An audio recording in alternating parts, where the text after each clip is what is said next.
They say blood is thicker than water, but what happens when your own parents treat you like a stranger in your childhood home? My name is Alina Mitchell, and this is the story of how my parents made me pay rent at 16 years old, and how karma came knocking on their door 23 years later. I'll never forget the day my mother, Diane, sat me down at our kitchen table on March 15, 2001. I had just turned 16 3 days earlier. There was no birthday cake that year, no celebration, just a manila envelope sliding across the laminate countertop toward me. "What's this?" I asked, my fingers trembling as I picked it up. "Your lease agreement," my father, Robert, said from behind his newspaper. He didn't even look at me. I laughed. I actually laughed because I thought it was some kind of cruel joke. But when I opened that envelope and saw the typed document inside, complete with clauses, rules, and a monthly rent amount of $450, my laughter died in my throat. "You're serious?" my voice cracked. "Dead serious," Diane said, lighting a cigarette. "You're 16 now, Alina, old enough to work, old enough to contribute. Your brother never had to because he's going to college, but you." She waved her hand dismissively. "You're just average. Might as well start learning about the real world now."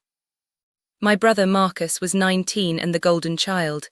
He got a car for his 16th birthday. I got a rental agreement. That night I cried into my pillow until my throat was raw, but crying wasn't going to pay $450 a month. So the next day I went job hunting. I landed a position at Rosie's Diner on Maple Street, working 25 hours a week after school and on weekends. The owner, Mrs. Coldwell, was a kind woman in her 60s who reminded me what maternal love was supposed to look like. She'd sneak me extra meals during my shifts because she noticed how thin I was getting. "Your parents know you're working this much?" she asked one evening in July, watching me nearly fall asleep while wiping down tables. "They're the ones who want the rent money," I said quietly. Mrs. Coldwell's face hardened in a way I'd never seen before. "That's not right, honey, that's not right at all." But right or wrong didn't matter. I paid my rent on time every single month, $450 by the first, or I'd find my belongings on the front lawn. My mother had made that threat crystal clear. The worst part wasn't the exhaustion or missing out on being a normal teenager. The worst part was watching Marcus come home for holidays, his laundry done for him, his favorite meals prepared, money slipped into his pocket for gas. I was paying rent while my parents were funding his fraternity dues. When I asked my mother about the inequality, she looked at me like I was stupid. "Marcus is going to be successful. He's studying business at Princeton, Alina. He'll take care of us when we're old. You," she laughed that bitter laugh I'd grown to hate. "You'll probably end up working in diners forever." Something inside me hardened that day. It was September 23, 2003. I was 18 years old and I made myself a promise. I would prove them all wrong. I graduated high school while working 30 hours a week. My grades weren't perfect, how could they be? But they were good enough to get me into community college. I took out student loans, continued working at the diner, and moved into a tiny studio apartment on my 19th birthday. The day I left, I paid my final month's rent and handed the keys to my childhood bedroom back to my father. "You'll be back," he said. "You'll fail and come crawling back." I never did. Mrs. Coldwell became my mentor, my surrogate mother. When she found out I was studying business and finance at community college, she started teaching me everything about running a restaurant. "You've got something special, Alina," she'd tell me. "You've got that hunger, that drive. Don't you ever let anyone dim that light." In 2006, when Mrs. Coldwell decided to retire, she offered to sell me the diner at a price I could afford with a business loan. I was 21 years old and terrified, but I took the leap. Rosie's Diner became Alina's Kitchen in January 2007. For the first 2 years, I barely slept. I worked every position: cook, server, dishwasher, manager. I ate ramen noodles in my apartment and poured every penny back into the business. I took online courses in business management and marketing. I learned about social media and used it to promote the diner.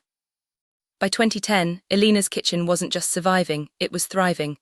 We'd become a local favorite, featured in the newspaper, reviewed online with glowing ratings. I hired a staff of 12 and started drawing a real salary. In 2012, I opened a second location across town. By 2015, I had 5 locations across 3 cities. My parents, I hadn't spoken to them in 12 years. Not a single phone call, not a birthday card, nothing, and honestly, I didn't miss them. Marcus had graduated from Princeton and gotten a job at a marketing firm in New York. From what I heard through the grapevine of our small hometown, he was doing fine but nothing spectacular. Certainly not the empire-building success my mother had predicted. Then came November 8, 2024. I was in my office at the flagship Alina's Kitchen location, reviewing expansion plans for our 10th restaurant when my phone rang. Unknown number. I almost didn't answer. Hello. Alina, the voice was older, shakier, but I recognized it immediately. Mom. Oh, thank God. Alina, sweetie, I'm so glad I reached you. Sweetie, she had never called me sweetie in my entire life. What do you want? I kept my voice flat.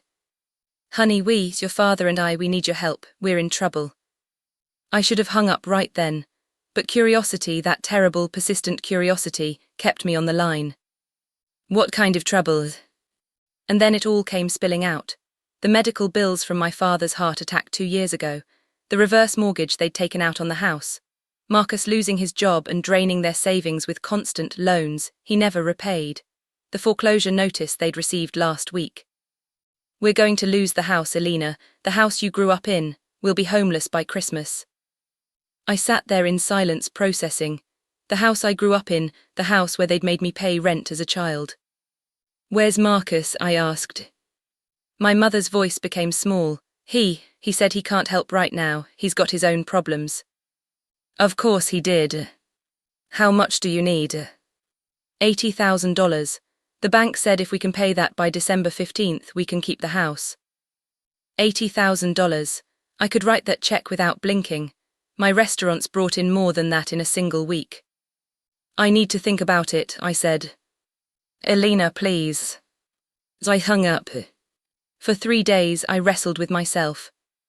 Part of me, the wounded 16-year-old who'd cried herself to sleep in that house, wanted to tell them no.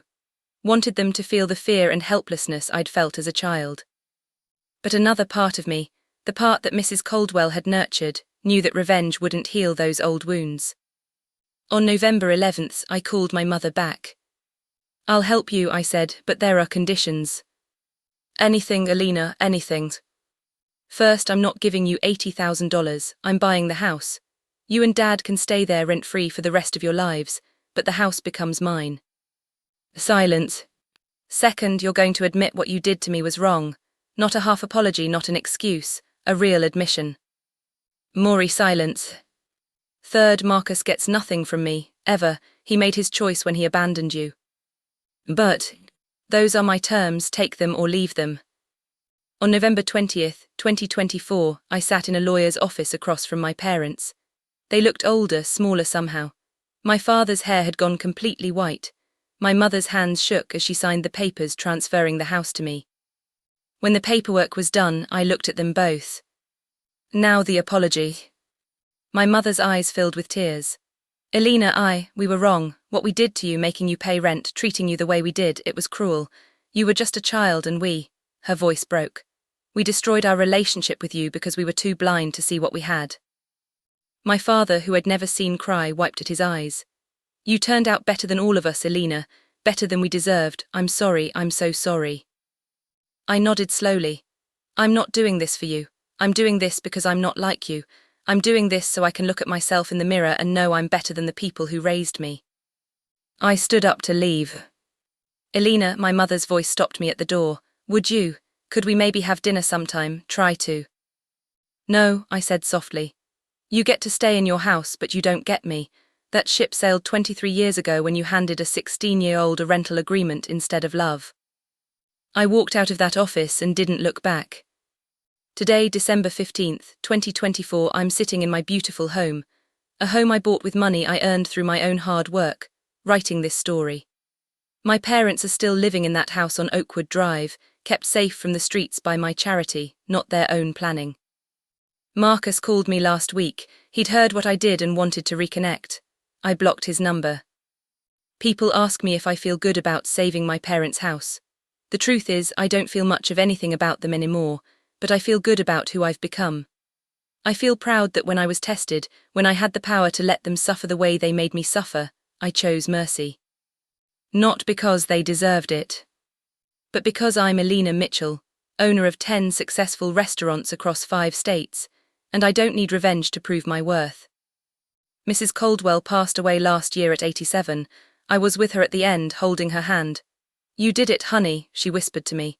"You became everything I knew you could be." The family I chose, Mrs. Caldwell, my loyal staff, my friends, gave me more love than blood ever did. My mother was wrong about one thing: I didn't end up working in diners forever. I ended up owning them. And every time I sign a new lease for another location, every time I hire a young person who reminds me of my 16-year-old self, I think about that manila envelope on the kitchen table.